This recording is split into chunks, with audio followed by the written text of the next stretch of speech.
Good evening and welcome to Mindful Live 301. I'm your host Nathan Springer. Thank you for being here. It is the 31st of October, the last day in October. Yup.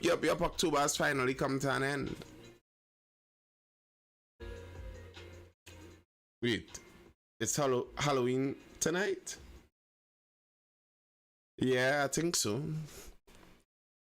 If you're trick-or-treating, all that stuff, you do your thing. Go and trick or your treat.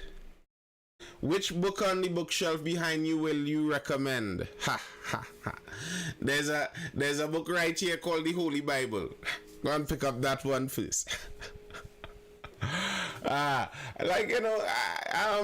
People always ask that, and the question I always say, I don't know how to answer such a question. Good evening, Kuvon. I don't know how to answer such a question as in a book that is going to somehow revolutionarily change your life. I think like such a thing is more of a discussion you'd need to have first to know exactly what it is you need in life, because some people need different things. There are some books that some people need that kind of softening up maybe in their life. They need something to soften their outlook on life. Some people probably need something to harden their outlook on life. So I don't know if there's a one size fits all, especially if you're looking for a kind of life-changing book. Which one changed yours? I don't know if I could say any one book that I read per se, and after the book I was like, wow, my whole life has been revolutionarily changed. I don't know if there's any one book I can claim that is like that. Anyway, people, make sure you're hitting that like button, double tap the screen over there on TikTok if you're wondering how to do that. I'm streaming live on Instagram, on TikTok, and on YouTube, so you can head over to YouTube. If you are not subscribed, then Nathan Springer over on YouTube. You don't have to go now if you're looking at the live on TikTok or Instagram, but at any point in time, feel free to head over there because the lives are saved there. That's the good thing. If you miss any of those lives, you jump in there and you catch anything that was missed. So yeah, hit that like button. And as usual, I don't say this all the time, but as usual, this is always brought to you by Mindful Education. That's the educational institution that I run. We offer learning pods, which are personalized, small homeschool styled learning classes where we gear them towards learning stages, not learning ages. We have learning stages from preschool all the way up to CXC, and they're small classes, around 6 persons per class. You're aiming to get that familiarity, a different style of learning, a different style of teaching, a different comfort in terms of pulling them on at their own pace or so. So if you're interested in that, hit me up wherever you find me. Hit me up, Nathan Springer, or Mindful Education, Mindful with 2 L's Education on Instagram or Facebook. Message us wherever you catch us. I started Chi, but somehow can't make it past chapter 1. Chi as in Che Guevara.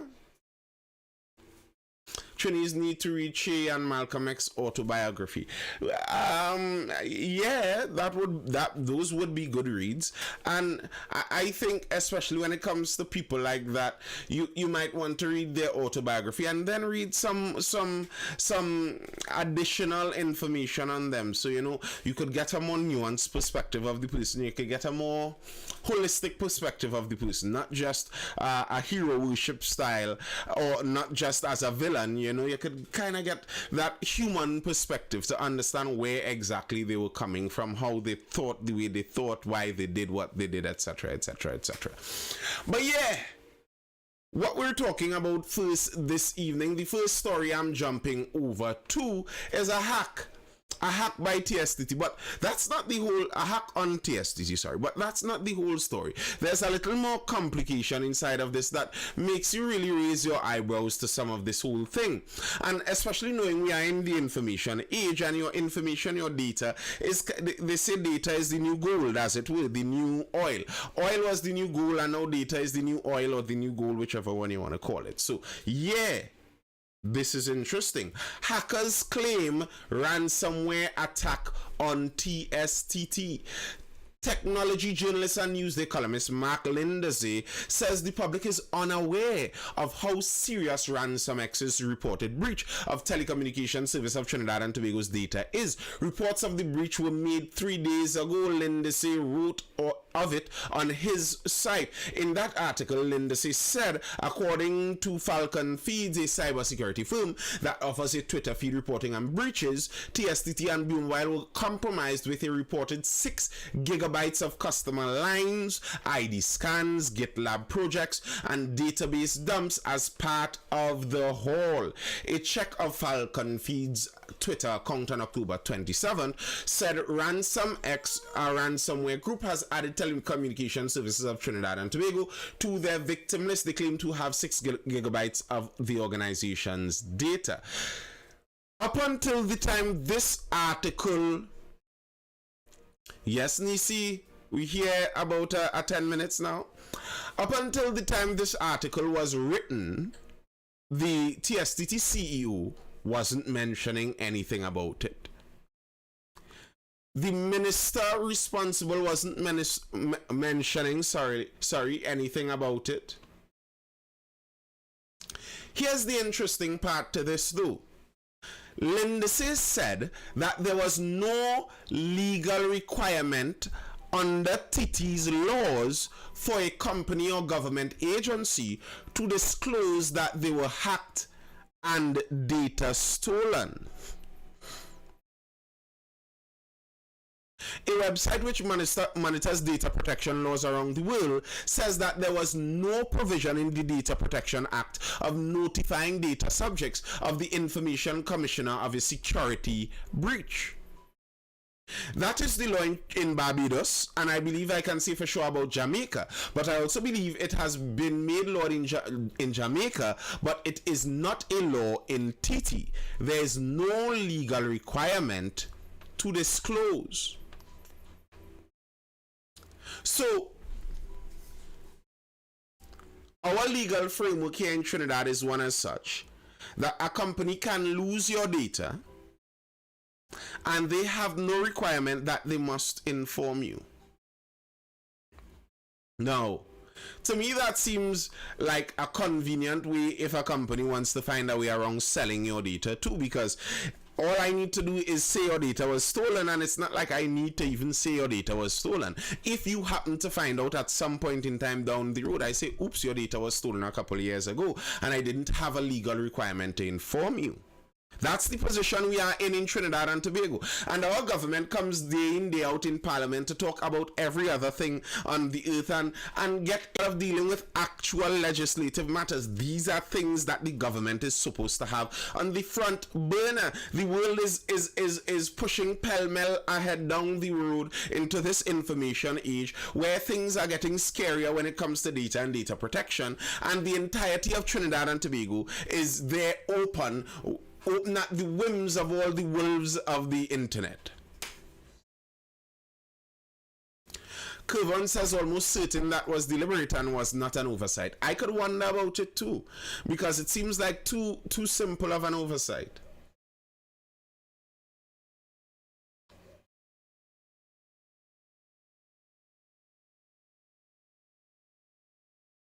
Here's the interesting thing with this. So there's no legal requirement to inform. A couple of days ago, this article dropped that TSTT was hacked. But then yesterday, Gonzalez, ransomware attack on TSTT, not true. Public Utilities Minister Marvin Gonzalez says claims of a ransomware attack on TSTT are not true. Asked about this on Monday, Gonzalez said it is not true. He added that TSTT will issue a statement soon. Now, when I hear him saying it's not true, to be very honest with you, especially coming off the back of hearing that there's no legal requirement to inform us, why would I believe him?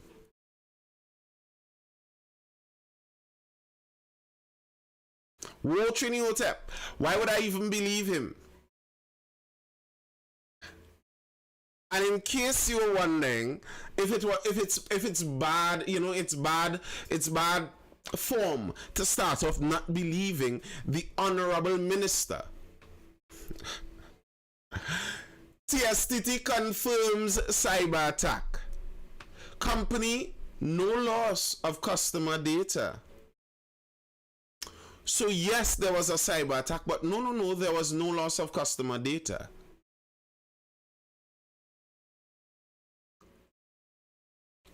So Mr. Gonzalez says it's not true. TSTT says it is true, but we didn't lose anything important. But if you remember from the previous article, they pointed out that it's not only the legal there's no legal requirement to inform you that there was a breach. There's no legal requirement to inform you if any data was lost. So they don't have to inform you.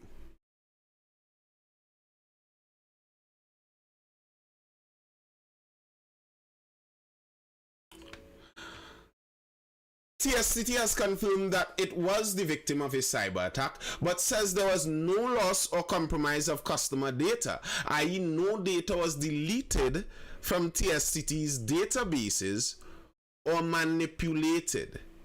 Wait. Anybody else here have a little bit of tech knowledge? A slight bit of tech knowledge? Let's go back over. But wait, let's go back over the statement they gave. Because the ransomware company, what they're threatening, yes, all right, Mr. Like you catch. The company, the threat of the company is that they accessed the data. Here's TSTT's response. There was no loss or compromise of customer data, i.e. no data was deleted from TSTT's databases or manipulated. Okay, but was it accessed? Over the weekend, international hackers RansomX announced that they infected TSTT with ransomware and stole as many as 6 gigabytes of its data, including names, email addresses, national ID numbers, phone cards, and a lot of other sensitive data. Among the information RansomX provided to show that they are in possession of the stolen data was a CSV file with detailed information from more than 800,000 TSTT customers. So they didn't access it, but somehow they magically have this file with information on 800,000 TSTT customers. But they didn't access it, eh? They didn't access it. No. But TSTT says it cannot confirm whether the information revealed by RansomX is their customer data. So, like TSTT giving more mixed signals. Let me do say any sexist thing here and get myself in any trouble on the people internet. Let me do say anything and get myself in trouble on the people internet.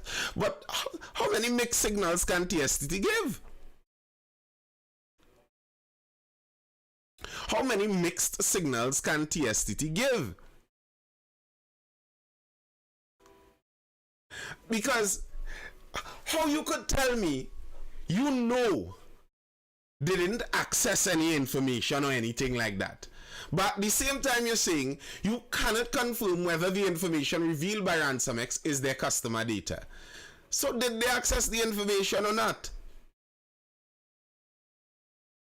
Like come on now, man. What you're trying to tell us here? You're not sure if the data is actually real data, but we sure they didn't access the what?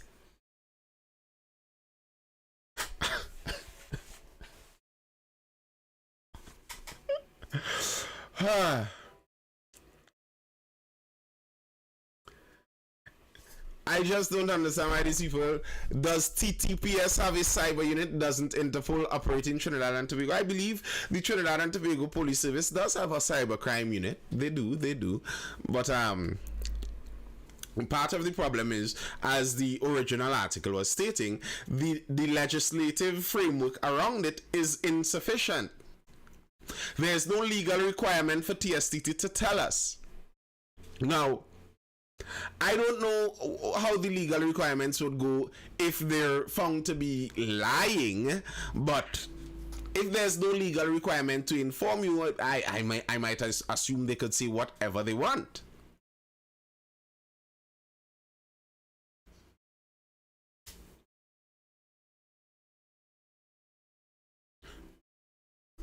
Like, we don't know if it's our information, but we know nothing came in. There was no breach. There was no real breach. According to TSTT, on October 9th, cyber attackers attempted to gain unauthorized access to its systems. Cyber threats of this nature are a continuous feature of modern digital operating systems, and telecommunications infrastructure is no exception to these threats and incursions. TSTT has continuously invested resources in the millions of dollars in its processes and IT infrastructure to protect its systems and the data it produces and stores. TSTT said at the onset of the threat, its incident response processes were swiftly activated. But yet, they are not sure about the 800,000 customer files floating around the internet. They're not sure about those. But we sure, no, nothing came in at all.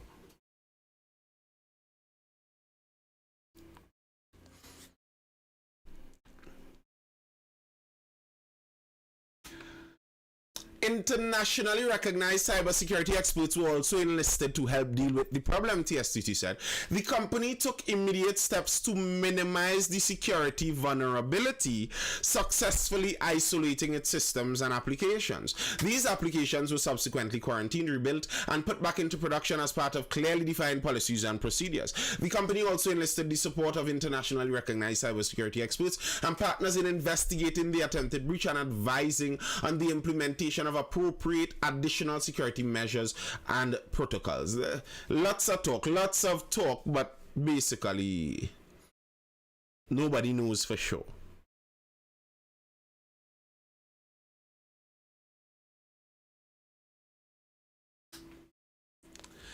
Might not have a legal requirement, but it might be the moral thing to do. Dream chaser.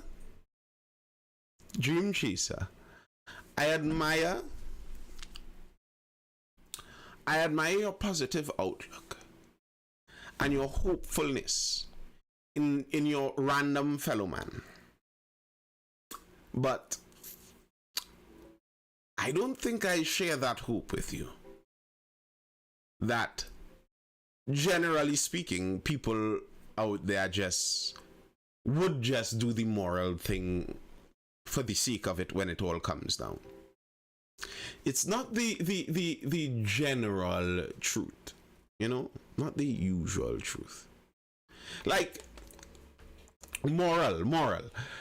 Somebody explain to me what's going on with this ladder. Good night, Richie Rich. Somebody explain to me what's going on with this ladder business. The fire service ladder business. If we're talking moral, if we're talking things trying to make sense, explain to me the ladder business. Heinz wants probe after ladder fiasco in the hot seat. Like it's kind of strange to me. It's kind of strange to me when I consider it that the government, the people in charge of the finances, they purchase something. The people they purchase it for are confused about it. The purchasers are confused about it. Everyone is so confused that now we must launch a probe to figure out what exactly we purchased this for. Like, it's not the same government. Yes, now let me sort out something here. Like, it's not the same government.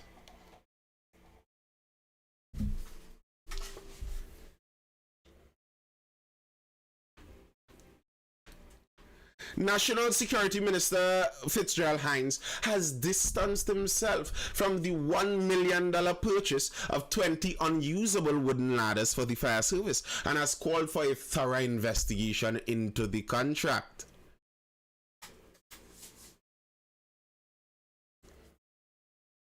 There's some procurement that doesn't require ministerial approval. I know, and I believe it is under the million mark. I believe that's where the mark is. But the reason that I find this suspicious is not because I don't understand that there is some procurement to exactly curve on. You said it. You said it. It's not hard to determine who approved it. To make it seem like we have to go and form a whole new commission of inquiry and pay another such a tens of millions of dollars to some other group of lawyers to go and pretend to investigate something and generate hundreds of papers of ink, of printed ink, just to tell us the obvious. Like, no. There's a hierarchy of how decisions are made. You follow the decision up the chain, and voila. Somebody had to sign off on it. And the problem with a lot of this is no one is going to make a jail. No one can make a jail for it. And that's just the reality. That's why they're willing to do things like that. That's why someone would be willing to do something like that, because there's no risk of prison or actual jail time in this thing. You could steal $1 million from the government and whatever, an investigation would be launched. The paperwork might be lost in the parliamentary files. The PS 100% knows, of course they do. Of course they know. Why wouldn't they know?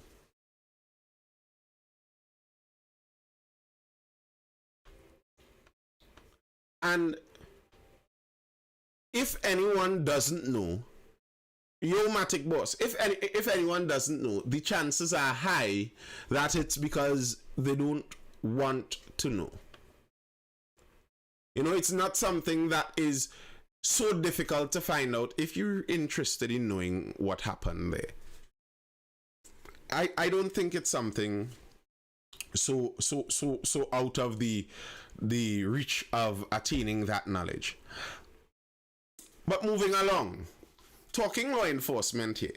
You all know, I know there are some police regularly, the police taking the life, and you all know I like to lick police. You all know that. You all know that. I like to pelt some stones at the police. Figuratively, figuratively. I do not assault any officers out there. Figuratively, I'm talking about here. Linguistically. But when you look sometimes at the environment, the setup that the police are given in Trinidad and Tobago, sometimes you think they're given a losing hand from the jump. So something that I was talking about a couple weeks ago, and I regularly think about this, and I think it's something that might actually make sense in the context of Trinidad and Tobago, because one of the problems we face in Trinidad and Tobago is that the police service and the general population, there's a strong distrust. The police to the general population, there isn't that relationship where they feel like, yes, indeed, these are the people here to protect and serve. There's a lot of distrust. And I think from a policy perspective, Michael Modesto, I think from a policy perspective, you should be trying to do things not to increase the antagonism between the general population and the police, but you should be trying to do things from a policy perspective to try and increase the trust, increase the closeness in relationship between the police and the population, especially the law-abiding population. And I think sometimes, and personally, part of the reason for that, I think too, is also because of the remnants of colonialism, because our police are the descendants basically of colonial police, so they're to some extent fulfilling the role of colonial police. Yeah, of course it's real. Of course double speak is real. They're fulfilling basically the role of colonial police. They are here to handle the population. That's what the colonial police were there to do. Not really about protecting and serving the population, because you're more loyal to the owners, to the elites, to the colonial masters. You are there to handle the population, make sure the population doesn't get out of control, you know. That's what you're there for. And our police, to some extent, in my opinion, still have a bit of that remnant hanging around there, where they're more about handling the population than building that relationship to allow that protect and serve to go in there. Do you think we need police reform, a total scrap, and rebuilding this force? I don't know about a total scrap, because I don't know what that means and how that happens, but I do think we need some police reform. That's what I'm speaking about here too. Like, one example I regularly talk about is, I don't think we should have police officers doing, generally speaking, the vehicle inspection stops, looking to give people traffic violation tickets for smooth tires and etc. Use your traffic wardens, use your license officers. The idea I'm thinking is that when we see the strong guy and the strong police on the TV complains about this regularly, that people in WhatsApp groups sell out all the roadblocks all the time. Well, yes, because I wouldn't want my brethren to pay $1,200 for a blurry headlight. So obviously I'd warn him where the roadblock is.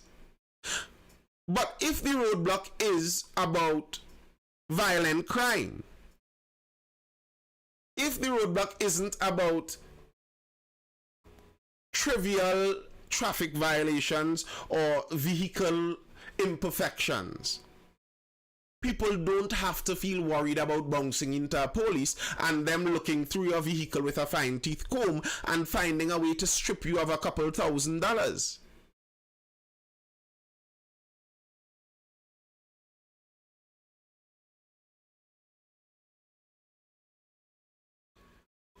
What is Gorge? I don't know Gorge. The police we have right now don't want the job because of all the internal strife within. We sell out the roadblocks, also fact. Right now there's a lot of unhappy officers because of promotion issues. I have heard some of that. I've heard some whispers about that you know, issues under the ranks there. And I mean, unhappy officers is not a good thing. It's not a good thing. But let's look at another story, I think, that symbolizes, again, from a policy point of view, besides just what the individual police do. From a policy point of view, I think it symbolizes what is wrong with some of our police service. Woman removes camo pants, throws it at cop's face.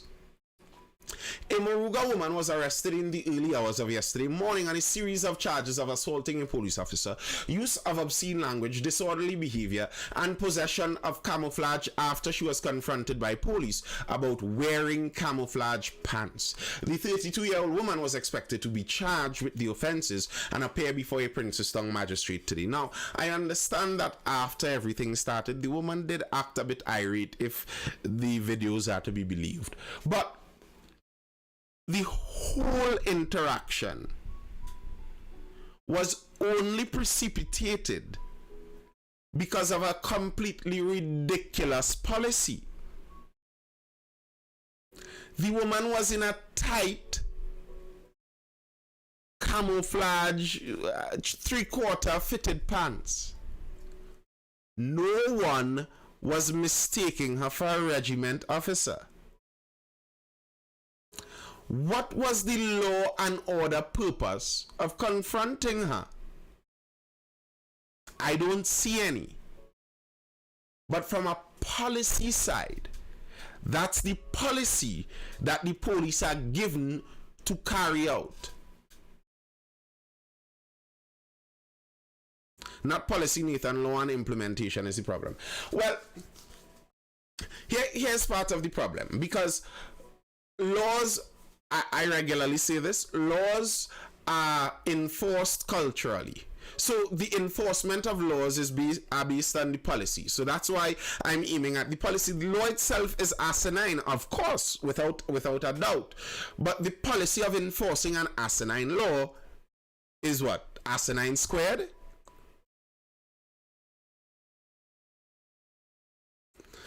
Opinion box calling the officer Gorge from now on. Oh, well, I didn't know that. Good night, Big Papa. It's ridiculous. And these are the things that increase the distrust between the police and the citizens. Because it's not that only those who have intention of being criminals must be wary of the police. Everyone has to be a little wary of the police and a little worried about bouncing into police, because the policy is so draconian in general. There's that colonial tinge, that punitive tinge. Like that's a picture out of a colonial policing, where the colonial police go down to a spot where the locals are beating on the battle, and they're looking for something to harass somebody. Like, hey, you, ma'am, do you have your papers for that pants? Like, what?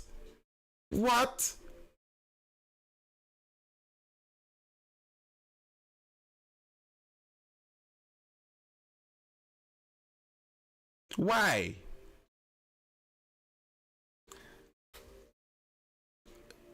By charging this woman, have you made Trinidad and Tobago a safer, more ordered place?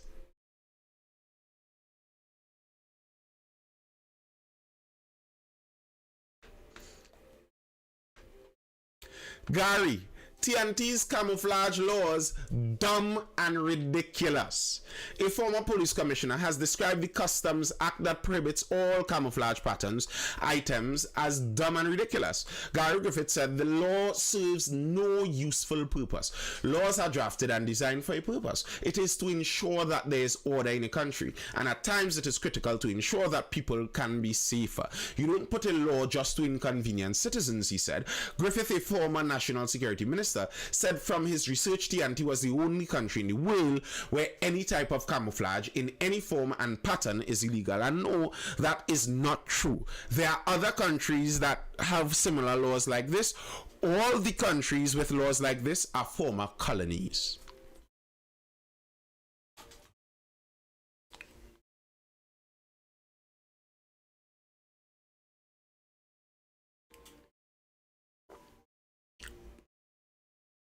TNT, Grenada, St. Vincent, yep, and I believe Papua New Guinea also has laws similar. All former colonies. All former colonies. That's what I said. The feeling of this is colonial. You have a colonial feeling here, where the aim is oppression. The aim of some colonial rules were to oppress you. You don't come out on a Sunday after 6 o'clock. You can't wear a white dress while the master's wives wearing white dress. So on Saturdays you must only wear brown dresses. Those kind of colonial era nonsense rules. Simon says put your hand up halfway with your index finger crooked. That's how you wave to the king. Just to show who is the dominant one and to keep you in your place. That's the kind of laws there. Because the law isn't for keeping order. Obviously, that law isn't about keeping order.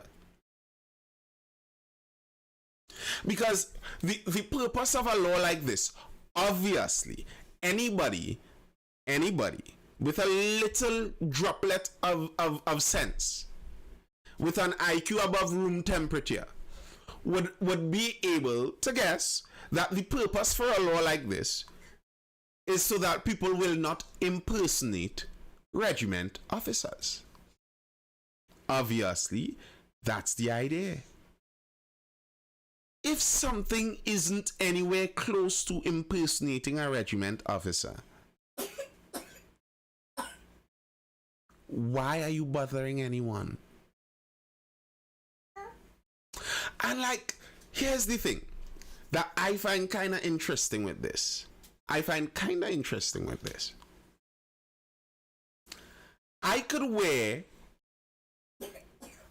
go and borrow the pants of a police officer, borrow his shirt.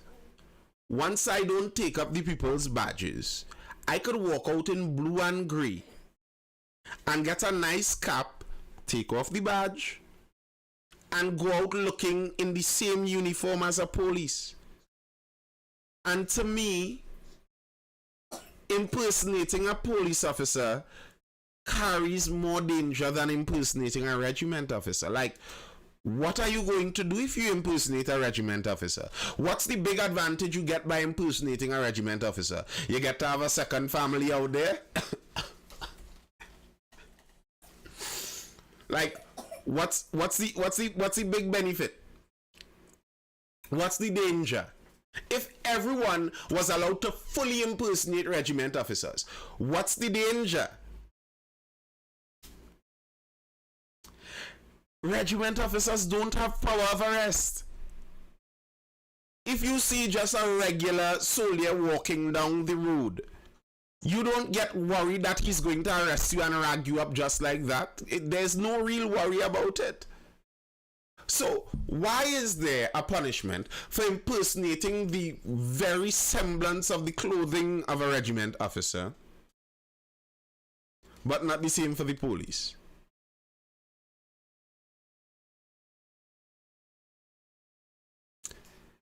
Colonial style laws. Camo is one thing, but do you know it's illegal to wash your car in public? I am not sure I knew that. I don't know the context of it either. We need constitutional reform. To some extent, maybe yes, but to more extent, we need the politicians to just do their jobs. That's their jobs. Their job is to write, rewrite, edit the laws of the country. That's their job. No, plenty of the other things you see them doing, they don't need to do that. Their main job is writing laws for the country. And just on the note of, the police and laws and the nature of those, I regularly tell people that free speech isn't something really in Trinidad and Tobago's constitution, at least not in the way you see it being said by Americans. We don't have that kind of free speech here. And here's a prime example of this. First wave movement wants permission to burn police flag. In the US, with their actual First Amendment free speech, you can burn any flag you want once it's your flag. But here in Trinidad, you have to ask permission to do such a thing. First Wave Movement founder Umar Abdullah has postponed the public march which was expected to take place on Saturday because he did not get permission to burn the police service's flag. Abdullah sought permission to hold a public march to take a stance against extrajudicial killings and to hold police officers accountable. Yes, Richard Globman, you do. On October 26, he received permission and a permit for the march from police commissioner. However, he did not get permission to burn the police flag. However, you're saying he doesn't need permission, you all aren't listening. However, he did not get permission to burn the police flag. The application as it pertains to the burning of the replica of the TTPS flag is hereby refused on the basis that such action has the potential to incite public protest and may occasion a breach of the peace or serious public disorder. Sounds like BS to me, but they could say what they want. As such, the application as it relates to the burning of the replica of the TTPS flag is refused in the interest of public safety and public order. To permit such demonstration provides no surety that persons will act in the interest of public safety and the law of the land, the commissioner said.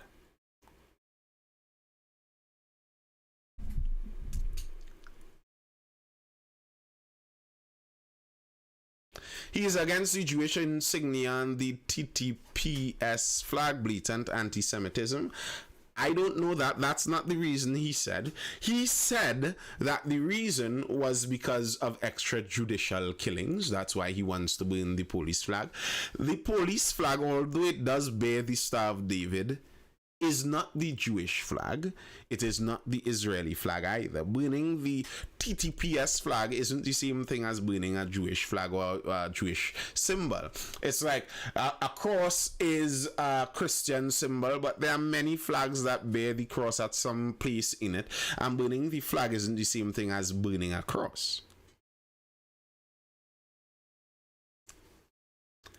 Like, I am aware that there would be some friction, him being Muslim and the present contention in the Middle East. I'm not unaware of that, but that's not the reason he said, and I'm not going to jump to that conclusion.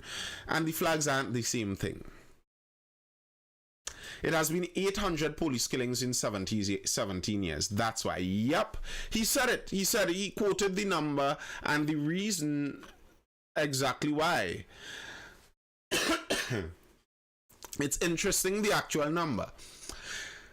And on police shootings, which showed between the period 2006 to 2023, the police shot and wounded 868 civilians. 868. The police have shot in the last 17 years, shot and wounded 868 civilians, and that's the reason he says he wants to burn the police flag. And if indeed we are proponents of free speech and freedom of expression, once it's his flag, he should be able to burn it. At least that's the free speech view. And I find the reasoning they give there that burning the flag is going to trigger some kind of protest and public contention that would disturb the people. What? Why? How? How does that happen? How does that reasoning fit in there?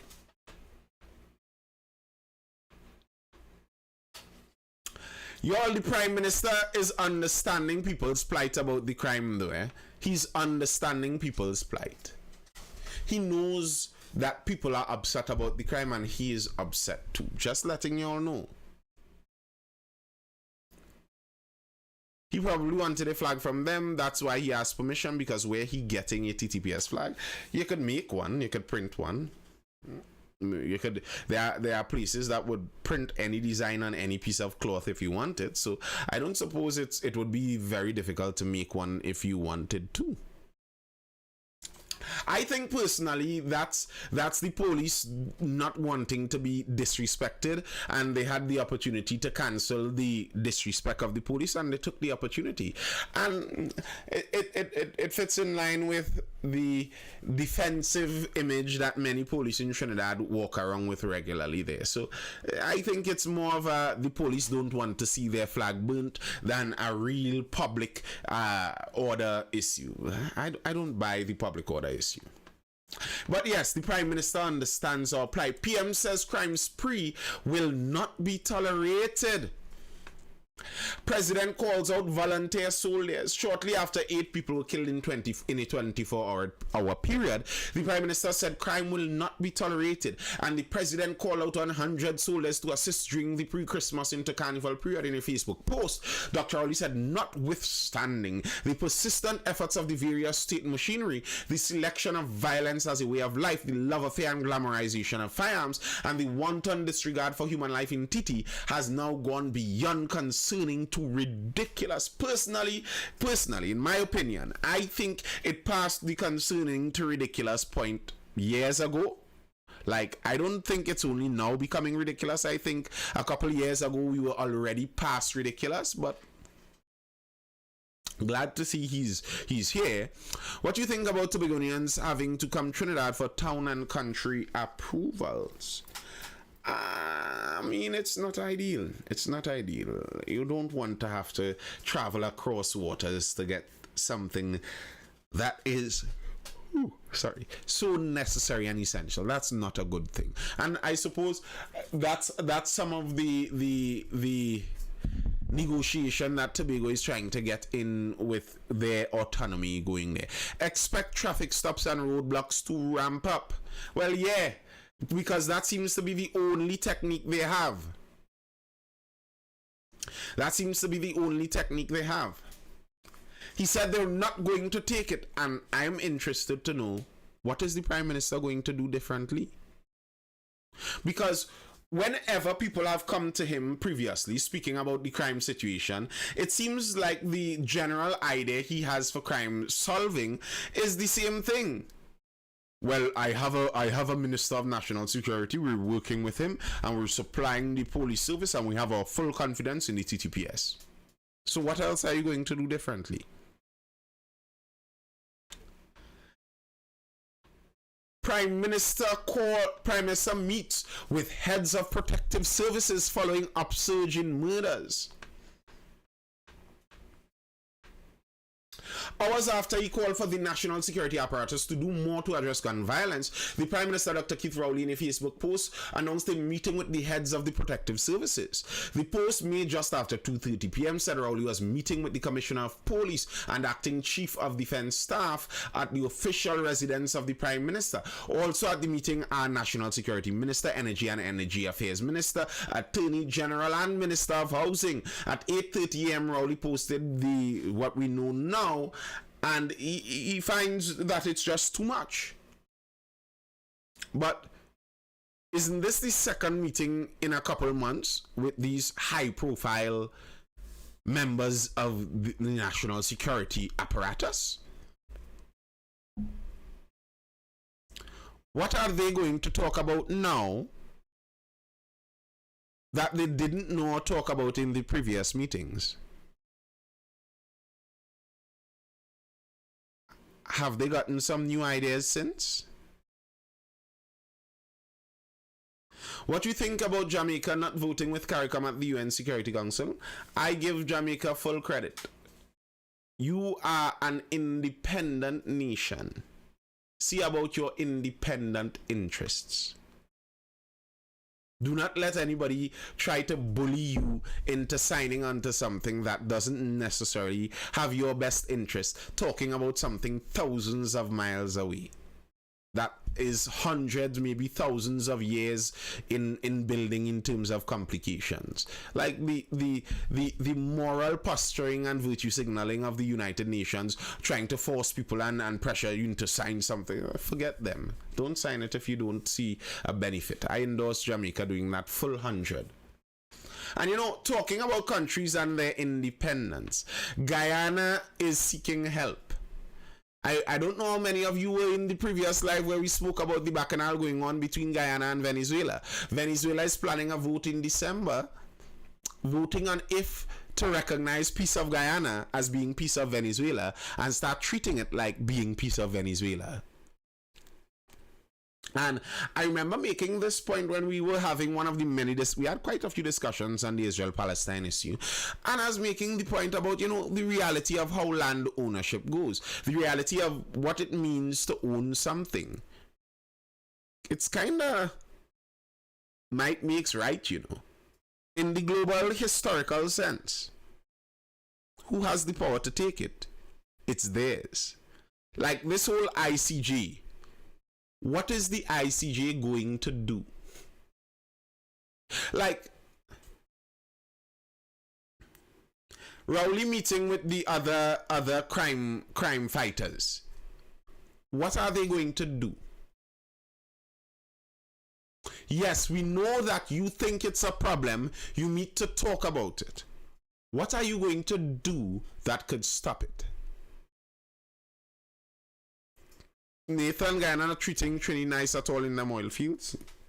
Unsurprising because there's some bad blood there.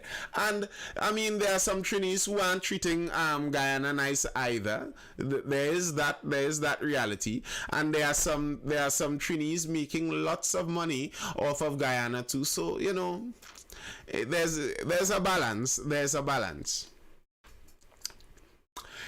Even as Guyana-Venezuela territorial dispute is before the International Court of Justice, ICJ, Guyana is now seeking further intervention from the court to prevent Venezuela's December 3rd referendum on the matter. For over a century, both countries have been at odds when it comes to which truly can claim the Essequibo region, which is rich in natural resources. It is currently controlled by Guyana. An arbitrary award in 1899 granted the Orinoco River as well as the land on both sides to Venezuela and to Guyana, which was under British control at the time, east extending to the Essequibo River.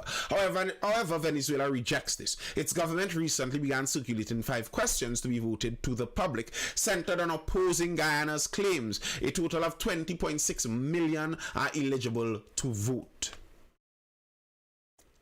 And Guyana is trying to beg the International Criminal Justice Court, International Court of Justice, sorry. They're trying to beg them to, get Venezuela to please back off. Please get Venezuela to back off. But as I regularly see with these things, what do you expect the International Criminal Court to do? Like, what are they going to do? Are they going to somehow force Venezuela to do something that the Venezuelan leaders don't want to do? How are they going to force them to do it? The reality is, without force, you can't force anyone to do anything. What police do in Trinidad and Tobago? What do police do in Trinidad and Tobago or anywhere they are? They enforce the law. But one of the things you notice primarily about police is they have the guns, they have the baton, they have quality vehicles. They are aiming to always be in a position of having superior power to you, because to enforce those laws, they need that superior power. How are you going to enforce the laws if you don't have the superior power? So if you don't have someone that has the superior power to enforce what you are attempting to get done, how is it going to get done? Guyana pleading to the International Court of Justice. What is the ICJ going to do? Let's see if CARICOM or Dragon Gas more important to our leaders. Mikhail Modesto, what do you expect us to do? You expect us to use Dragon Gas to try and get Venezuela to back off? No, bro. That's not happening. Bear in mind, Dragon Gas isn't only Trinidad involved. There are private companies also involved. Shell is involved. That isn't happening. Venezuela. Request laughable. At a press conference on Tuesday, Venezuelan Vice President Delcy Rodriguez said Guyana's request to the ICJ is laughable, adding that it intends to violate our constitution. They intend to give orders to Venezuela. They are violating the Charter of the United Nations. They are violating the right to self-determination of the people. Venezuela is going to defend its territory. Do not believe the ICJ is going to give you the solution. She added that since Guyana has worked with the U.S. Southern Command, that equates to establishing themselves as partners to attack Venezuela. Guyana remains on the path of illegality. On Friday, Guyana's parliament will have an extraordinary sitting at 10 a.m. to consider a motion on the dispute. CARICOM and the Organization of American States have since pledged their support to Guyana. But Venezuela is saying it. What's the ICJ going to do? We are an independent country. We have a right to self-determination. Who has a right to tell us what to do? I guess it's up to force. Who has the force to make them do what they want them to do? And if you don't have that force, well, tough. Then the Essequibo might end up being Venezuela's.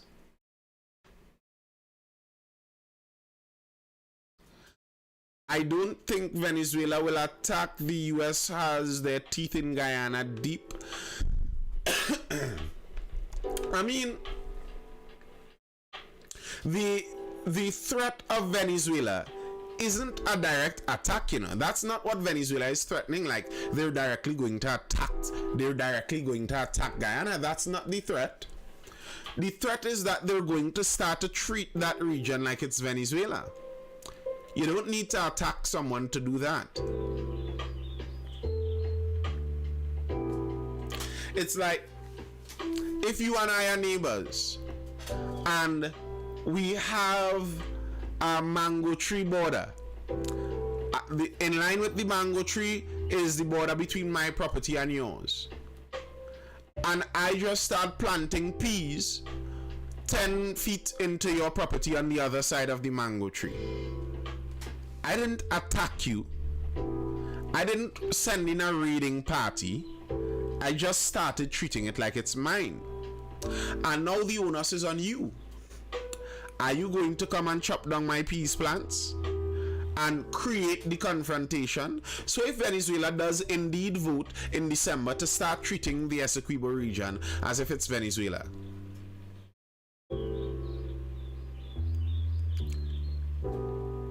if they start doing that, what's going to happen? If Venezuelan police start enforcing Venezuelan laws on the streets, they give Venezuelan national IDs to all the residents of the Essequibo region. Any cars driving in the region, now if they don't have Venezuelan registered plates, they start pulling them over. What's going to happen? You see, then the onus becomes on Guyana. Guyana now would have to actually make the action. They would have to do something. I suppose that's why they're trying to avoid that situation reaching in the first place. Because if such a situation reaches, it becomes very, very testy very quickly. And then questions could start to arise. What about the people who live in the region? What about the residents of that Essequibo region? What if the residents of that Essequibo region would prefer to be Venezuelan? I mean, it's not highly populated, but there are people living there. Do the people who live there get a say in who they belong to?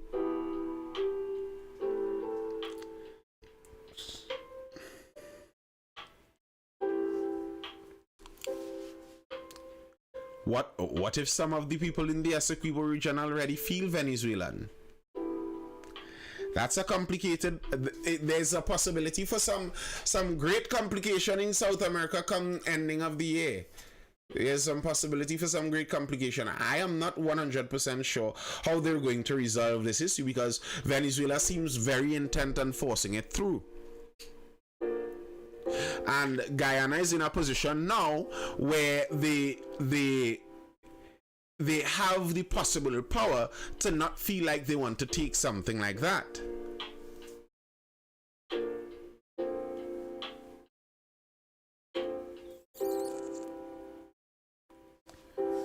If an unstoppable force meets an immovable object, what is the result?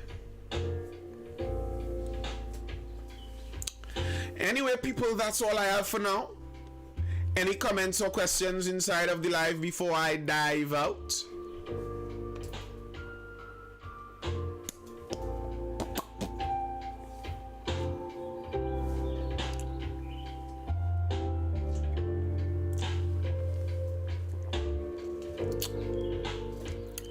Be mindful, not mindless. Appreciated. Factual. Look out for the Trini Hotep podcast dropping weekly. Alright, people, that's all I have for now. Take some gifts, great content always. Appreciated. Mikhail Modesto. That's all I have for now, people. I hope you guys were educated, informed, or entertained. I am Nathan Springer. This was the Mindful Live 301. I will see you guys again for the next one tomorrow evening starting around 9 p.m. I will see you guys then. Peace. Stay well. I'm out. Bye. Go subscribe to Nathan Spring on YouTube.